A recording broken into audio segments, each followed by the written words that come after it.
안녕하세요. 이번 시간에는 제가 커피 한 잔 마시고 시작하도록 하겠습니다. 스타벅스 텀블러예요. 여기에다가 커피 타서 마시면 스타벅스 커피가 되겠죠? 네, 이렇게 마십니다. 네, 다른 이야기는 아니고 오늘은 스타벅스에 대한 이야기를 해보려고 해요. 스타벅스 주가가 너무 많이 올랐죠. 10년 전에는 23달러였는데 현재 115달러니까 정확히 5배 상승했어요. 여기다가 배당 수익률까지 더하면은 그 이상의 수익률을 줬습니다. 그럼 우리는 왜 스타벅스는 장사가 잘 되고 왜 주가가 오르는지 이것에 대해서 공부해 볼 필요가 있어요. 그냥 사서 마실 게 아니라 여기 주식을 사는 건 어떨까, 이런 고민도 해야 된다는 거죠. 스타벅스는요, 브랜드의 힘을 알려주는 대표적인 사례입니다. 대표적으로 뭐 애플, 코카콜라, 루이비통, 나이키 같이 여러 브랜드들이 있는데 그 중에서도 스타벅스가 대단한 이유는 뭐냐면 제품 성능을 차별화하기는 어려운 시장에서 엄청난 진입장벽을 만들어버린 브랜드라는 거죠. 실제로 사람들끼리 모여서 이 카페를 가면요, 스타벅스를 먼저 가요. 그런 다음에 자리가 없네? 그러고 나면은 다른 곳으로 가는 모습을 제가 종종 목격합니다. 종종. 그러니까 스타벅스만 만석인 경우를 아주 흔하게 볼 수 있었다라는 거죠. 그러면 스타벅스는 사람들이 좋아하는 무언가를 가지고 있다. 그렇기 때문에 고객들의 마음을 잡았을 것이다. 이렇게 보는 겁니다. 그래서 스타벅스 브랜드에 대한 이야기를 해보도록 하겠습니다.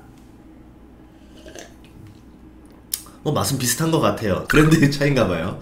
스타벅스 브랜드에 대한 이야기를 할 건데, 스타벅스라는 이름 자체가 좀 독특하죠. 보통 커피라는 단어나 카페라는 단어를 써야 되는데 전혀 쓰질 않았습니다. 어떻게 보면 경쟁사보다 불리할 수 있는 네이밍인데 이걸 왜 썼느냐? 스타벅스라는 단어는 19세기 소설 모비딕이라는 소설에서 유래가 됐어요. 이 고기잡이 항해사, 1등 항해사 이름이 스타벅이거든요. 거기에서 유래돼서 썼다라는 거고요. 그러면은 카페 이름을 왜 소설에 있는 인물로 가서 썼을까? 그러면 그 소설을 봐야 되겠죠. 모비딕은 어떻게 보면 미국을 대표하는 소설입니다. 인간의 고통, 고뇌, 의지, 한계, 도전을 다룬 작품이다 라고 볼 수 있어요. 그러면 현대에 이르러서는 직장인의 고뇌랑 굉장히 비슷하죠. 내가 직장에서 일하면 고통받고 고뇌하고 의지를 다지고 나의 한계를 느껴버리고 하지만 그래도 도전하겠어 라는 우리 그 직장인들의 어떤 고뇌를 볼 수 있다는 건데, 당시에는요 조금 이전으로 돌아갔을 때 유럽의 살롱과 대적할 수 있는 장소다 라고 생각해 볼 수도 있을 것 같아요. 그러니까 여기서 커피 한 잔을 파는 곳이 아니라 내가 좀 생각을 정리할 수 있는 어떤 나만의 조금 공간의 향유, 이렇게 볼 수 있다는 거겠죠. 스타벅스 로고를 보셔도 어떤 의미를 알 수 있을 겁니다.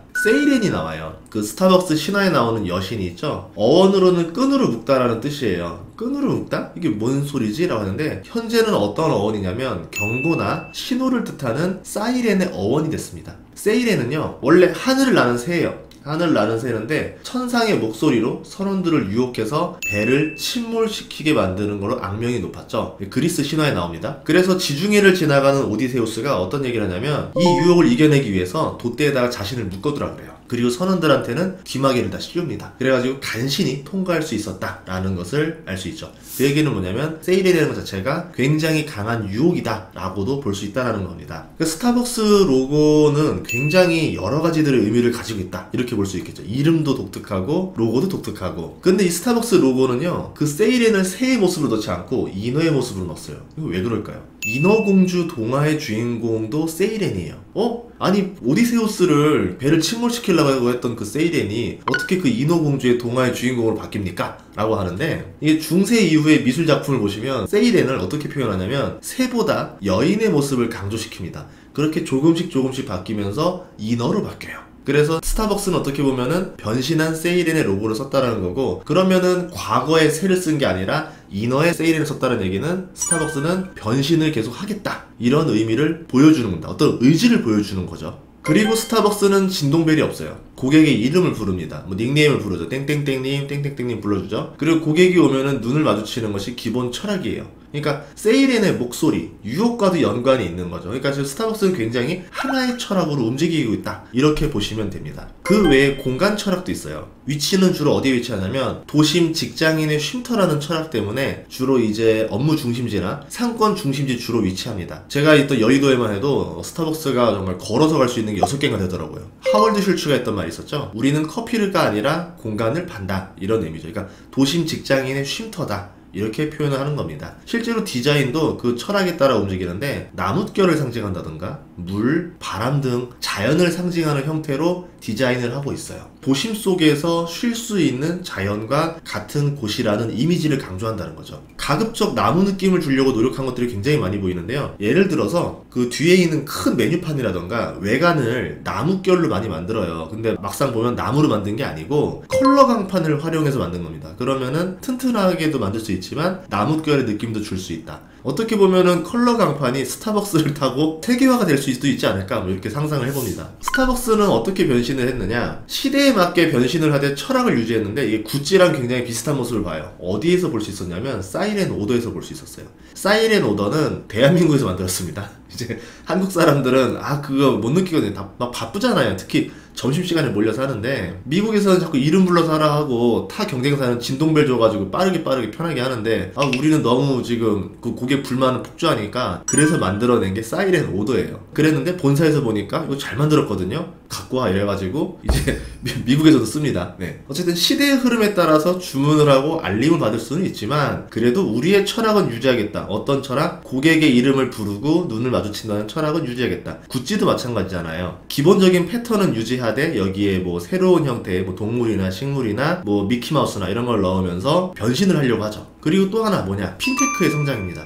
스타벅스 예치금이 지금 최근 기준으로 지금 3분기 나온 실적 봤을 때 20억 달러 정도 됩니다. 정확히 말하면 19억 2천 달러 정도 되는데, 이 정도면은 2조가 넘는 돈이죠. 한국 돈으로. 그 돈이 예치가 돼 있고 그 돈을 뭐 이자로 주지 않아도 되는 선수금이 들어와 있습니다. 그리고 25억 명이 스타벅스 앱으로 충전을 하고 사용을 해요. 25억 명이. 그러면은 25억 명에다가 78개국 33,000개 매장에서 사용하고 미국에서 15,000개 매장, 중국에서 5,000개 매장. 맘만 먹으면 스타벅스는 언제든지 핀테크 기업으로 성장할 수 있다는 거예요. 다만 아직은 쓸 때가 아니다. 천천히 하고 있는 것 같습니다. 자산 같은 경우도 10억 달러 이하인 미국은행이 이제 85% 수준인데, 그러면 스타벅스 예치금이 훨씬 더 많은 거죠. 페이팔이 가장 크긴 해요. 이 분야에서는 200억 달러. 그러니까 스타벅스랑 페이팔이 10배 정도 차이는 나지만 스타벅스도 그 페이팔 빼고는 거의 탑티어 안에 들어갑니다. 아시아, 특히 중국에서 성장 가능성이 굉장히 크기 때문에 스타벅스 잘 봐야 되는 게, 한국에서는 353잔을 마셔요. 그리고 미국이나 일본도 대략적으로 300잔 정도를 마십니다. 근데 중국 같은 경우는 2015년 발표 기준으로는 1인당 5잔을 마신다라고 그래요. 지금은 더 많이 마시겠지만 세계 평균이 132잔이에요. 중국이라는 나라도 점점 임금이 올라가고 있고 어느 정도 발전을 하고 있고 유학생들이 다시 본국으로 돌아가서 계속 스타벅스의 어떤 걸 전파할 거 아니에요, 문화를. 그러면 중국에서는 굉장히 빠르게 성장할 수도 있다라는 거죠. 중국에서 매장 수가 5,000개로 알려져 있어요. 그리고 미국에서 매장 수가 15,000개인데 중국 사람들이 그러면 커피를 지금보다 3배만 더 마셔도 미국의 매장 수를 넘어갈 수 있다라는 거죠. 그만큼 지금 중국 쪽의 성장세가 굉장히 클 수 있다,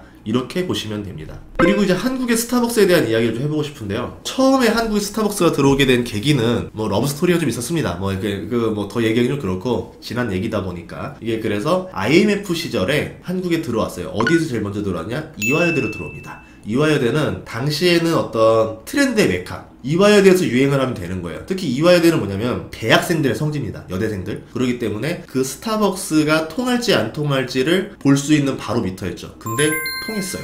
그러면서 전국으로 빠르게 확장해 나갑니다. 그 이마트가 이제 커서 이제는 스타벅스 본사한테 이런 요구를 하죠. 야, 지분 다 내놔. 그러니까 한국의 이마트가 50%, 스타벅스가 50%를 만들어 스타벅스 코리아를 만들었는데 이제 그 본사가 가졌던 지분을 다 가져옵니다. 왜 인수를 했느냐? 아마 큰 이유가 있을 것 같아요. 우선은 4,725억을 투자해서 다 이제 가져왔을 때 어떻게 했냐면, 이마트가 17.5%를 가져왔으니까 이제 이마트의 지분은 67.5%가 된 거고, 여기에서 이제 재무적 투자자로 누가 들어왔냐면 싱가포르 투자청이 들어왔어요. 32.5%를 가져갔습니다. 어쨌든 본사는 지분이 없어요 이제. 그래서 로열티만 받아간다 알아보시면 되는 거고요. 국내 스타벅스 매장이 1,500개고요. 그리고 핀테크를 한다라고 하면은 한국 스타벅스 코리아에만 지금 예치된 돈이 1,800억이에요. 우리가 하고 있는 기프티콘이라던가 지금 가지고 있는 것들, 어플에 들어있는 돈들. 네이버페이가 576억입니다. 그리고 토스가 1,158억이에요. 그러니까 한마디로 토스에 예치된 돈, 네이버페이에 예치된 돈 다 합쳐봤자 한국 스타벅스 코리아에 예치된 돈이 더 많아요. 물론 이걸 이길 수 있는 데가 한 군데 있어요. 어디냐? 카카오페이. 여기가 3,000억 정도 가지고 있습니다. 어쨌든 스타벅스도 맘만 먹는다라고 하면은 우리나라 핀테크 2인자까지 등장할 수 있다라는 거죠. 그러면 4,700억 가지고 나머지 지분 인수한 거는 굉장히 헐값에 잘 인수했다, 이렇게 볼 수 있는 겁니다. 거기에 이제 스타벅스가 가진 굉장히 높은 브랜드 가치가 있는데, 이마트는 B2C를 하는 사업입니다. 그러니까 한마디로 고객들, 대중들에게 파는 사업을 하고 있죠. 그러니까 대중들에게 높은 브랜드 가치를 가진 스타벅스라는 브랜드를 잘만 활용하면 이마트나 신세계의 판매에도 많은 도움을 줄 수 있다라는 거죠. 예를 들어서 스타벅스 뭐 로고라던가 스타벅스 굿즈 같은 거를 이제 협업을 하는 거예요. 신세계나 이마트, ssg.com 이런 데도 해가지고, 아니면 야구단까지 적용하면 어떻게 될까요? 최근에 그 야구단에서 스타벅스 유니폼 나오자마자 다 매진됐죠. 예를 들어서 지금 스타벅스 그 굿즈 때문에 한번 난리 나가지고 사람이 막 그 뭐 수백 잔 시킨 다음에 커피는 버리고 굿즈만 가져간 사람이 있었잖아요. 그거 저희 동네 앞이었었거든요. 그 사람이었거든요. 이제 그거 보면서 이런 걸 했을 때, 만약에 이마트 와서 영수증으로 뭐 10만원치 사면은 스타벅스 굿즈 준다 그러면은 아마 이마트 다 갈걸요? 그러니까 굉장한 파급 효과를 쓸 수 있다라는 겁니다. 굉장히 좋은 키를 가져왔다는 거죠. 저 개인적으로 어떤 생각하냐면, 그 내셔널 지오그래픽처럼 스타벅스 의류 브랜드가 한국에 론칭해도 전 잘 팔릴 거라 봐요. 신발에 스타벅스 박힌, 로고 박힌 운동화, 막 티셔츠, 잠바, 불티 날걸요? 그런데 실제로 뭐하고 있습니까? 신세계에서 의류 브랜드도 유통하고 있습니다. 아마 하여튼 뭐 어떻게 될지 모르겠지만 굉장히 좋은 꽃놀이패를 쥐고 있다, 이렇게 보시면 될 것 같고요. 그럼 이후에 상장하지 않겠느냐라고 하는데, 상장할 가능성도 있긴 있다라고 해요. 하지만 아직 뭐 딱히 공식적 오피셜로 말하는 건 없습니다. 지금 스타벅스의 현재 가치를 얼마로 보냐면 3조로 보고 있고요. 올해 예상 순이익을 2,400억을 보고 있습니다. 그러면 PER을 계산해봤을 때 12배밖에 안 돼요. 굉장히 싼 거죠. 왜? 미국에 있는 본사가 지금 44배예요. 이렇게 봤을 때 만약에 시가총액 3조 정도로 상장한다라 그러면은 굉장히 매력적인 주식이 될 수도 있다라는 점. 물론 아직 상장 계획이 없다라는 아쉬움까지. 지금 스타벅스 커피를 타려고 하다가 저도 갑자기 생각이 나서 이렇게 한번 찍었습니다. 다음번에도 재미있는 브랜드 이야기들 이렇게 이어서 할 거고요. 원래는 제가 인문학 재테크를 굉장히 좋아하는 사람이라서 막 책도 쓰고 막 이렇게 했는데, 여러분들이 많이 사랑해 주시면은 가볍게 들을 수 있는 인문학 재테크 이야기들 계속 주기적으로 업로드 하도록 하겠습니다. 아무튼 많은 시청 바라고요. 구독과 좋아요 부탁드리겠습니다. 고맙습니다.